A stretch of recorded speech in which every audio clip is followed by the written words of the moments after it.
వ్యాపారవేత్త ఆనంద్ మహీంద్ర సోషల్ మీడియాలో చాలా యాక్టివ్గా ఉంటారు. తనకు నచ్చిన ఆసక్తికరంగా అనిపించిన వీడియోలను తన అనుచరులతో పంచుకుంటారు.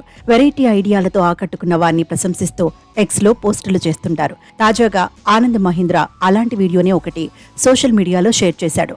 ఆనంద్ మహీంద్ర కంపెనీకే చెందిన బొలెరో వాహనానికి కొత్త టెక్నాలజీ జోడించి నడుపుతున్న ఓ వ్యక్తికి సంబంధించిన వీడియోకు ఆయన ఫిదా అయ్యాడు. ప్రస్తుతం ఆటోమేటివ్ టెక్నాలజీ హవా నడుస్తోంది. డ్రైవర్ అవసరం లేకుండా ఆటోమేటిక్ గా నడిచే కార్లకు మంచి డిమాండ్ ఉంది. అమెరికాలో టెస్లా కార్లు ఇదే టెక్నాలజీతో నడుస్తున్నాయి. ఇండియాలోనూ ఇటువంటి కార్లు అందుబాటులోకి వస్తున్నాయి.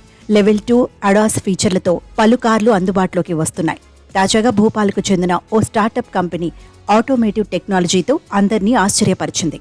ఆ వీడియో చూసిన ఆనంద్ మహీంద్ర కూడా ఆశ్చర్యానికి గురయ్యారు. ఈ స్టార్టప్ కంపెనీకి సంబంధించిన ఓ వీడియోను సోషల్ మీడియాలో షేర్ చేశారు. సంజీవ్ శర్మ అనే ఓ ఐఐటి గ్రాడ్యుయేట్ భోపాల్లో ఓ స్టార్టప్ కంపెనీని ప్రారంభించారు. కారులో sensors, camera, radar system, real time decision తీసుకోగల సెంట్రల్ సిస్టమ్ను కారులో అమర్చి దానిని సెల్ఫ్ డ్రైవింగ్ కార్లా మార్చారు. ఈ వీడియోలోని బొలెరో వాహనం తనంతట తానుగానే బిజీ రోడ్డుపై ప్రయాణం చేస్తోంది. ఈ వీడియో సోషల్ మీడియాలో వైరల్గా మారి ఆనంద్ మహీంద్ర దృష్టికి వెళ్ళింది. ఆయన ఆ స్టార్టప్ కంపెనీని ప్రశంసలతో ముంచెత్తారు.